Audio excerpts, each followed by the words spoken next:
21শে জুলাই 2025 সোমবার ঢাকার AK Khandakar air force base থেকে দুপুর 1:06 একটা F7 fighter jet take off করে। আর জেটটিকে ওরা ছিলেন বাংলাদেশ এয়ারফোর্সের লেফটেন্যান্ট মোহাম্মদ তৌকির ইসলাম সাগর। কিন্তু টেক অফের কয়েক মিনিটের মধ্যেই সেটা আছড়ে পড়ে কাছেই থাকা একটা স্কুলের বিল্ডিংয়ের উপরে। সাথে সাথে ভীষণ জোরে বিস্ফোরণ হয়। স্কুলে সেই মুহূর্তে স্টুডেন্টদের এক্সাম চলছিল, আর যেখানে এই ফাইটার জেটটা ভেঙে পড়েছিল সেখানে ক্লাস 5 to 7 এর ক্লাসরুম ছিল। মুহূর্তের মধ্যেই আগুনে ঝলসে যায় ওখানে থাকা ছোট ছোট শিশুদের শরীর। যে দৃশ্য দেখলে যে কোনো মানুষের হৃদয় কেঁপে উঠবে।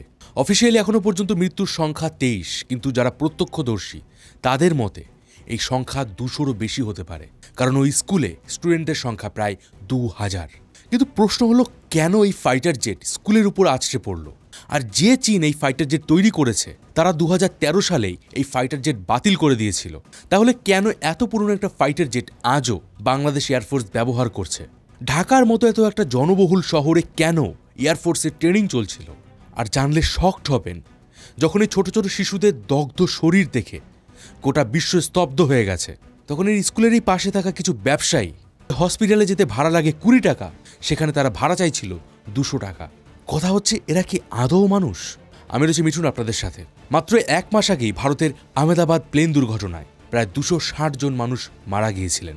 যে দুর্ঘটনার ক্ষত সেরে ওঠার আগেই আবারও এত বড় একটা অ্যাক্সিডেন্ট হলো। কিন্তু জানলে আশ্চর্য হবেন, ভারত এবং বাংলাদেশের এই দুই দুর্ঘটনার পেছনেই এমন এক নেগলিজেন্সি রয়েছে যেটা নিয়ে কখনোই স্টেপ নেওয়া হয়নি।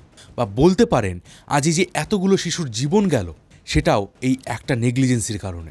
কি সেই নেগলিজেন্সি? আজ রোমাঞ্চপিডিয়ার ভিডিওতে এই সমস্ত প্রশ্নের উত্তর দেওয়ার চেষ্টা করব। তো চলুন শুরু করা যাক। 5ই আগস্ট 1984 বিমান বাংলাদেশ এয়ারলাইন্সের একটা ফ্লাইট চট্টগ্রাম থেকে ঢাকা আসছিল। কিন্তু খারাপ ওয়েদারের জন্য ঢাকা এয়ারপোর্ট থেকে মাত্র 500 মিটার দূরেই একটা জলাভূমিতে সেই প্লেনটা ক্র্যাশ করে যায়। প্লেনে থাকা প্রায় 49 জন মানুষ সাথে সাথে মারা যান, যেটা এখনও পর্যন্ত বাংলাদেশের ইতিহাসে সবথেকে বড় বিমান দুর্ঘটনা। কিন্তু 21শে জুলাই যেভাবে ফাইটার জেটটা একটা স্কুলের উপর ভেঙে পড়েছে, তার মৃত্যুর সংখ্যা এবং ভয়াবহতা হয়তো সেই 1984 সালের ঘটনাকেও হার মানাবে। এদিন এক্স্যাক্টলি ঠিক কি হয়েছিল চলুন এবার সেই বিষয়ে জানা যাক। এদিন দুপুর 1টার দিকে বাংলাদেশ এয়ারফোর্সের লেফটেন্যান্ট মোহাম্মদ তৌকির ইসলাম সাগর একটা Chinese made F7 fighter jet নিয়ে ঢাকার এয়ারফোর্স বেস থেকে টেক অফ করেন। এদিন এই জেটে তিনি একাই ছিলেন, আর এটা ছিল তার ট্রেনিংয়ের ফাইনাল ফেজ। মানে তাকে একাই এই ফাইটার জেটটাকে সফলভাবে ওড়াতে হবে। কিন্তু এই জেট টেক অফের কিছু সময়ের মধ্যেই তৌকির বুঝতে পারেন এই যুদ্ধ বিমানে কিছু যান্ত্রিক ত্রুটি রয়েছে। কয়েক মিনিটের মধ্যেই এই জেটটা তার কন্ট্রোলের বাইরে চলে যায়, আর খুবই দ্রুত গতিতে এর উচ্চতা কমতে শুরু করে। তৌকির সাথে সাথে এয়ারবেসে কন্ট্যাক্ট করেন, আর এয়ারবেস থেকে তাকে ইমিডিয়েটলি ইজেক্ট করতে বলা হয়। আর এরপরই তার সাথে এয়ারবেসের যোগাযোগ বিচ্ছিন্ন হয়ে যায়। অন্যদিকে এই এয়ারবেস থেকে মাত্র 5 কিলোমিটার দূরেই ছিল ঢাকার উত্তরা এলাকার মাইলস্টোন স্কুল অ্যান্ড কলেজ।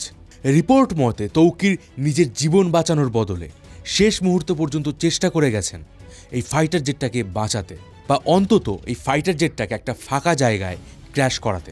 বিমানটা তার নিয়ন্ত্রণের বাইরে চলে যাচ্ছিল, সে তার সর্বোপরি চেষ্টা করেছে খালি জায়গায়, বিশেষ করে ওই মাঠটাই পেয়েছিল যেখানে সে নামানোর চেষ্টা করেছিল। কিন্তু কয়েক সেকেন্ডের মধ্যেই এই ফাইটার জেট সেই স্কুলের বিল্ডিংয়ের উপর আছড়ে পড়েছিল, আর সাথে সাথে জেট ফুয়েলে আগুন ধরে যায়। ভয়ানক এক বিস্ফোরণ হয় এবং চারিদিক কালো ধোঁয়ায় ছেয়ে যায়। আর এই ঘটনাগুলো এতটাই তাড়াতাড়ি হয়েছিল যে ক্লাসের স্টুডেন্টরা ঠিক যেভাবে বসেছিল তারা সেইভাবেই আগুনে পুড়ে ছাই হয়ে যায়। যেহেতু এটা স্কুল ছুটির সময় ছিল, তাই অনেক বাবা মায়েরাও এসেছিলেন, তাদের মধ্যেও অনেকে মারা যান। ইন্ট্রোতে আপনাদের কিছু লোভী ব্যবসায়ীদের কথা বলেছিলাম, যারা এই অ্যাক্সিডেন্টের ফায়দা তোলার জন্য জিনিসপত্রের দাম বাড়িয়ে দিচ্ছিল। এবার বলবো এক মহিয়সী নারীর ব্যাপারে।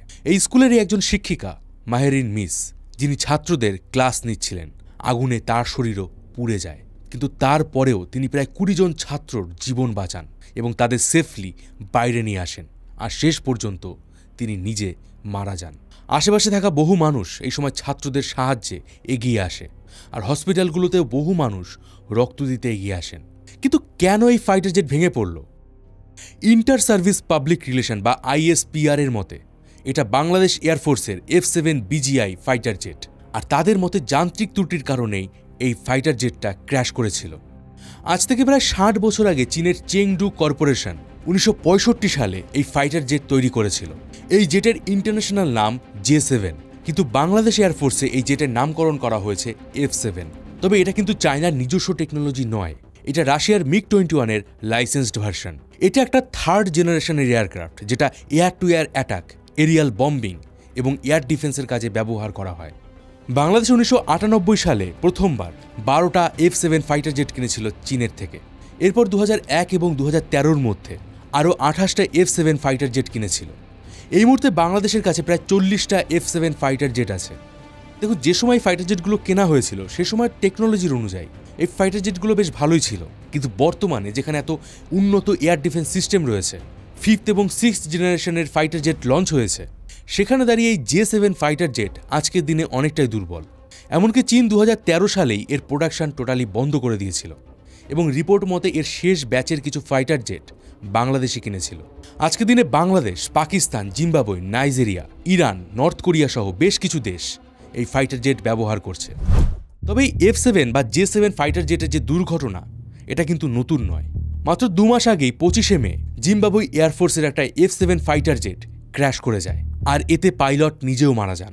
জুন 2022-এ চীনের সিনজিয়াং প্রভিন্সে একটা J7 ফাইটার জেট একটা বাড়ির উপর আছড়ে পড়ে।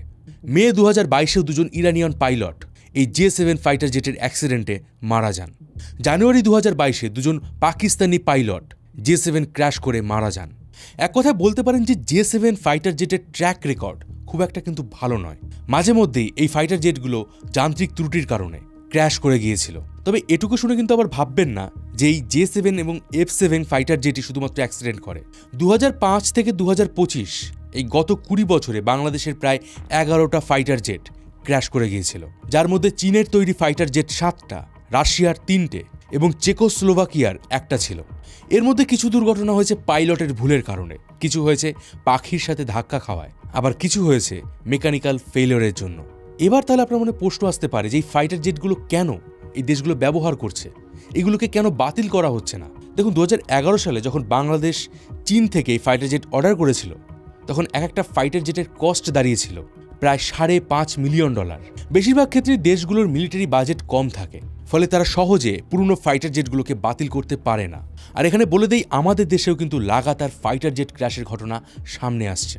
গত বছর নভেম্বর এবং সেপ্টেম্বরে দুটো MiG-29 ফাইটার জেট ক্র্যাশ করে গিয়েছিল, যে ফাইটার জেটগুলো ইন্ডিয়া 1980-র দশকে রাশিয়ার থেকে কিনেছিল। আর সত্যি বলতে প্রবলেম থাকা সত্ত্বেও এই ফাইটার জেটগুলো কিন্তু হঠাৎ করেই বাতিল করা যায় না, কারণ এর সাথে দেশের সিকিউরিটি জড়িয়ে থাকে, তেমনই থাকে বাজেট। ধরুন, ভারত যে নতুন রাফায়েল ফাইটার জেট ফ্রান্স থেকে অর্ডার করেছে বা কিনছে, সেগুলোর খরচ কিন্তু MiG-29 থেকে অনেক অনেক বেশি। তাই একবারে সমস্ত ফাইটার জেট চেঞ্জ করতে গেলে মিলিটারি বাজেট অনেক বেশি হয়ে যাবে। সেক্ষেত্রে দেশের অন্যান্য গুরুত্বপূর্ণ খাতে খরচ কমে যাবে।